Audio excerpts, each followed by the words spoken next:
काज़मी साहब देखिए, दिक्कत मैं फिर कह रही हूँ, सर्वे हो, किसी तरह की पड़ताल हो, मुझे लगता है इस देश में किसी तरह का भी एजुकेशनल इंस्टीट्यूशन, वो किसी भी धर्म के से जुड़ा हुआ हो या ना जुड़ा हुआ हो, एजुकेशनल इंस्टीट्यूशन किसी भी सर्वे या जांच पड़ताल से परे नहीं हो सकता है। बात खत्म। और मैं इसको धर्म से जोड़कर नहीं देख रही, क्यों ना हो। मैं फिर कहती हूँ, हमारे बच्चे जा रहे हैं वहाँ, उनका भविष्य जुड़ा है उससे। या तो आपका इंटेंशन क्लियर होना चाहिए। ऐसा है, अरे इंटेंशन आप काज़मी साहब एक मिनट, काज़मी साहब बोल रहे हैं, काज़मी साहब पहले ठीक है, काज़मी साहब को लीजिए और शोएब जमाई जी को लीजिए, इन्हें खामोश कर लीजिए। हाँ देखिए, ऐसा है, शोएब जमाई साहब यहाँ मौजूद हैं जो खुद मुस्लिम इलाके में रहते हैं, और देखिए सबसे बड़ी बात ये है, ये लोग जो बैठे हुए हैं ये सर्वे पे बात नहीं कर रहे हैं, मदरसों की हालत पे बात नहीं कर रहे हैं, सरकार का जो आदेश है उस पर बात नहीं कर रहे हैं, मुसलमानों को बहकाने की बातें कर रहे हैं, कूद फांद मचा रहे हैं। और जो सर्वे हो रहा है वो इसलिए हो रहा है कि मुसलमानों का पैसा, गाड़ी कमाई, अरबों रुपया ये मदरसों के जो जिम्मेदार बने हुए हैं यतीम गरीब बच्चों के नाम पे खा रहे हैं। खुद तो जो है ये बहुबली हो गए हैं, मदरसे के बच्चे बेचारे मिस्कीन होकर 30-30 किलो के रह गए हैं। इसलिए ये सर्वे होगा क्योंकि सरकार को सारे अधिकार हैं, सरकार में जो भी रहेगा और जो है उसकी हर तरीके की जानकारी सरकार पे होनी चाहिए। और जो आतंकवाद से जुड़ेगा, आसाम के अंदर जो कुछ हुआ है बिल्कुल सही हुआ है। आसाम में मदरसा नहीं गिरा है, वो अलकायदा का हेडक्वार्टर गिराया गया है। एग्जैक्टली। अगर किसी मदरसे ने जरूरत करी आतंकवाद से जुड़ने की तो उसका अंजाम इससे भी पूरा होने वाला है। शानदार। और इनका दबाव, इनकी मीटिंगें, इनका जो भी तंत्र है ये सारा फिलअप हो जाएगा। ये सरकार कुछ नहीं बिगाड़ पाएंगे।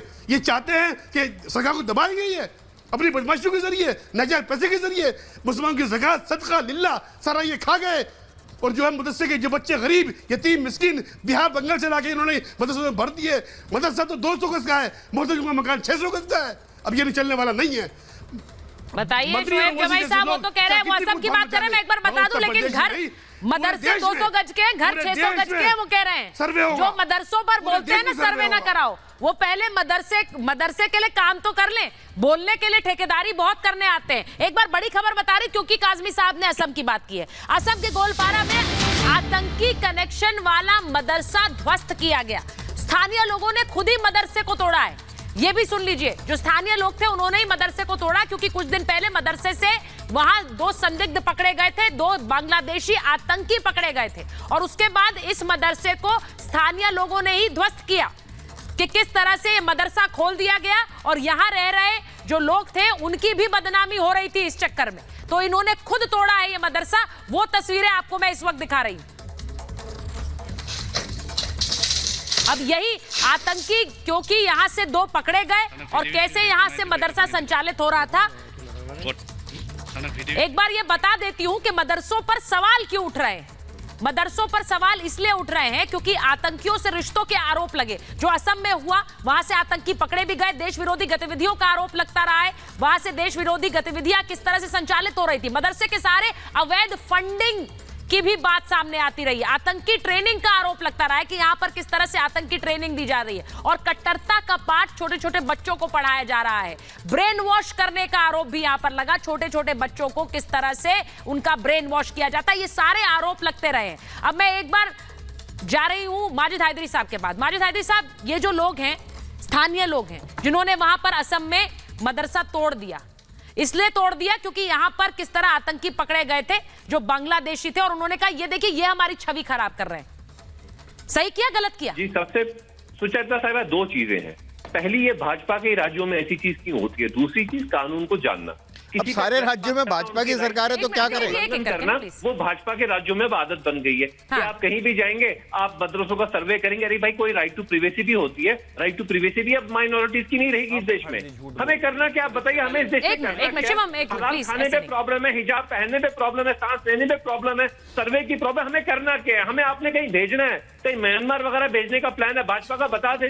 वो अपना बोरिया बिस्तर बंद करो, तुम लोगों को यहाँ रहने का हिसाब नहीं है हमारे साथ, तुम लोगों को भाई। एक मिनट मैं शिवम आपके साथ रही हूँ। एक मिनट, काज़मी साहब, माजिद हैदरी साहब को लग रहा है कि म्यांमार भेजने का प्लान है जी। मतलब किसी को कोई कुछ ना कहे सरकार, क्योंकि यहाँ पर लोकतंत्र है तो भाई लोकतंत्र के नाम पर कोई कुछ भी ना बोले, सब कुछ जो जैसा चल रहा है वैसा चलने दीजिए, छेड़िएगा मत। वरना हम देखिए, कहते हैं कि माजिद देखिए हमें तो भाई- देश माजिद निकाला भाई- दे रहे हैं।